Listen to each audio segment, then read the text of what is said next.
앵커 브리핑입니다. 트럼프 대통령 때문에 워낙 국제 뉴스가 트럼프 대통령에 의해서 좌우되고 있죠. 그러다 보니까 유럽에 대해서 관심을 잘 안 갖게 됐는데 유럽도 혼란스럽기는 마찬가지입니다. 그래서 오늘 앵커 브리핑에서 유럽 얘기를 좀 드릴까 하는데요. 자, 유럽이 어느 정도 상황까지 처했냐? 프랑스의 재무부 장관이 이런 말을 했습니다. 9월 8일에 이대로 프랑스 정부가 붕괴되면 이제 IMF가 개입을 프랑스에 할 수도 있습니다. 이렇게 얘기를 했습니다. 여기에다가 프랑스의 국무총리는 과도한 프랑스 부채는 출구 없는 저주입니다. 이러다가 우리가 그리스의 2010년과 같은 모습이 될 겁니다. 이런 식으로 경고를 했습니다. 도대체 이게 어떻게 된 일이냐? 먼저 프랑스의 경제 상황부터 살펴볼까 하는데요. 자, GDP 대비 국가 부채 가장 나빴던 게 그리스죠. 그리스는 2010년에 GDP 대비 국가 부채가 200%를 넘었습니다. 그런데 이제는 153%로 굉장히 낮아진 상태입니다. 그리고 이탈리아 같은 경우는 오히려 지금 138%로 좀 늘어났지만 프랑스가 아주 독보적이죠. 왜 이렇게 됐냐? 원래 프랑스는 지금까지 이 GDP 대비 국가 부채가 그렇게 많지 않았는데 최근 들어서 갑자기 114%로 늘어났습니다. 그러면서 스페인이나 포르투갈보다 훨씬 더 안 좋아진 겁니다. 자, 이런 상황에서 속도가 더 문제인데 GDP 대비 재정 적자가 엄청나게 많다. 그러면 국가 부채가 더욱더 늘어나겠죠. 그런데 프랑스 같은 경우에 가장 유럽에서 심각한 나라 중에 하나입니다. 여러분, 그리스가 항상 문제가 있는 나라다 이렇게 알아왔지만 그리스는 이제 GDP 대비 재정 흑자를 보는 나라로 바뀌었고요. 이탈리아는 아직도 문제가 심합니다. 마이너스 4.8% 정도로 아주 심각한데 그런데 스페인이나 포르투갈보다 훨씬 더 심각한 나라 딱 보이시죠? 프랑스입니다. 프랑스 같은 경우 마이너스 5.8%나 되기 때문에 이대로 계속 간다면 프랑스 같은 경우에 앞으로 국가 부채가 아주 급속도로 늘어날 가능성이 굉장히 크다는 게 프랑스의 아주 심각한 문제거든요. 그러다 보니까 바이로 국무총리가 아주 극단적으로 이렇게 나빠지는 프랑스의 이 재정 상황을 해소하기 위해서 440억 유로, 우리 돈으로 70조 원이나 절감하겠다 이렇게 발표를 했거든요.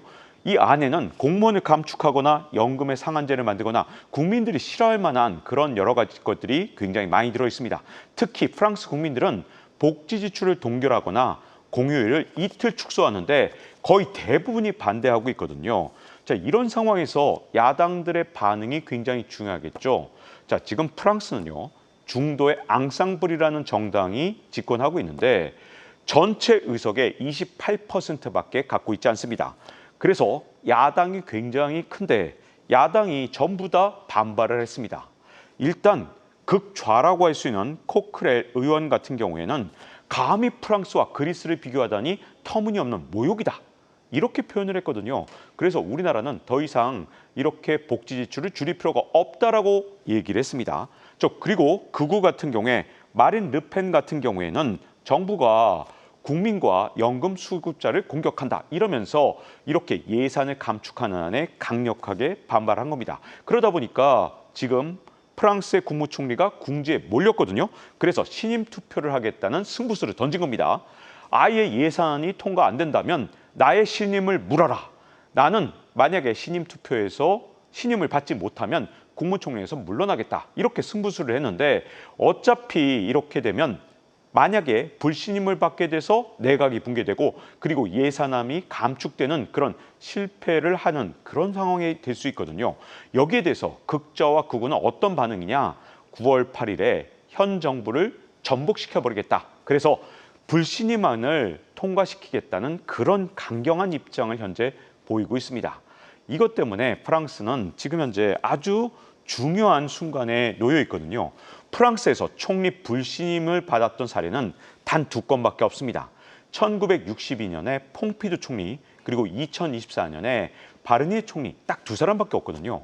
그런데 만약에 25년에 바이루 총리마저 불신임을 받게 되면 이게 62년 만에 처음 있는 일이자 그리고 연속으로 2번이나 총리가 불신임된 사건이기 때문에 프랑스의 정치가 아주 혼란에 빠져들 가능성이 굉장히 큰 겁니다.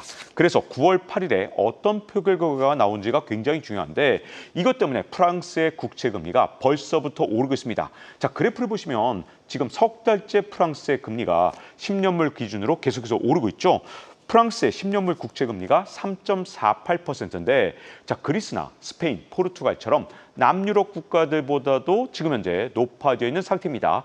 이것 때문에 앞으로 프랑스에서 국채가 계속해서 문제가 될 수 있다. 벌써부터 프랑스에 대해서 아주 큰 걱정을 하고 있는 겁니다. 자, 과연 프랑스가 이 위기를 넘을 수 있느냐 없느냐? 이거는 지금 현재 국채 금리를 굉장히 좌우하게 되는데요. 만약에 프랑스의 국채 금리가 계속해서 오르게 되면 이자를 갚느라고 더욱더 많은 국채를 발행하는 그런 스노우볼 이펙트, 눈덩이가 굴러가는 이펙트가 일어나면서 프랑스의 국채 부담이 더욱더 커질 수가 있다는 뜻이 되거든요.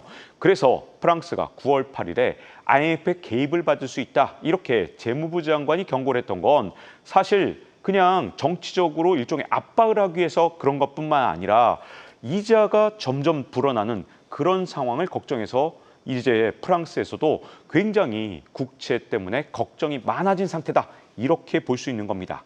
유럽 국가들이 대부분 다 이런 상황에 처해 있는데요. 앞으로 프랑스가 9월 8일에 어떤 모습을 보여줄지 이제 주목해서 봐야 될 것 같습니다. 자, 이렇게 앵커 브리핑을 통해서 알려드렸습니다.